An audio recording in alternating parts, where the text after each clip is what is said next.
ऐसा कुछ नहीं होता। यही बोलते बोलते एक घर में 6 लोग रहते थे और आज खाली 2 बचे हैं।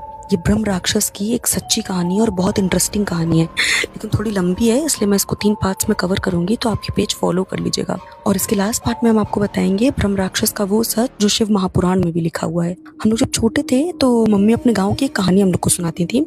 एक ब्राह्मण फैमिली थी, उसके जो मुखिया थे उनका नाम था रामकृष्ण जी।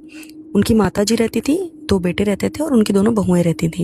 इनके घर के पीछे एक पीपल का पेड़ था जो कब से था उस घर में किसी को नहीं पता, लेकिन रामकृष्ण जी की माता जी हमेशा बताती थी कि जब से वो इस घर में ब्याह के आई हैं तब से ये पेड़ ऐसे का ऐसे ही है इस घर में। अच्छा, इतने सालों से इनके घर में कुछ हो नहीं रहा था, लेकिन एक दिन रामकृष्ण जी का जो छोटा बेटा है वो गांव में गलत संगत में पड़ के ड्रिंक करके नॉनवेज खा के घर में आता है। अब यहाँ से अगले दिन रामकृष्ण जी की जो माता जी होती हैं इनकी तबीयत बिगड़ने लगती है और 2-3 दिन में इनकी डेथ हो जाती है। 2-4 दिन के बाद बड़े बेटे की भी डेथ हो जाती है मिस्टीरियस हालतों में।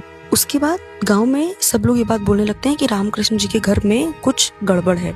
बड़ी बहू जो इनकी होती है वो अब सीधे बोल देती है कि मेरे को इस घर में नहीं रहना है और मैं कल ही चली जाऊंगी यहाँ से। और अगले ही दिन किचन में उसकी भी डेड बॉडी मिलती है। अब सब जगह बात हो जाती है कि रामकृष्ण जी के घर में पीपल का भूत है जो ये सब कुछ कर रहा है।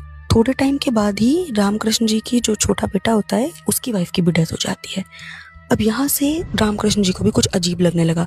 2 हफ्तों में पूरा घर खत्म हो गया था। वो एक पंडित जी को बुलाते हैं कि एक बार आप घर देख लीजिए, कुछ गलत तो नहीं है हमारे घर में। पंडित जी आते हैं, पूरा घर देखते हैं, कुछ उनको लगता नहीं है। लेकिन जैसे ही वो घर के पीछे वाले एरिया में जाते हैं जहाँ पे वो पीपल का पेड़ था, वहां पे जाके रुक जाते हैं और एकदम डर के वो पेड़ देखते हैं और बोलते हैं ब्रह्म राक्षस। ऐसा क्या देखा पंडित जी ने? रामकृष्ण जी के साथ आगे क्या हुआ?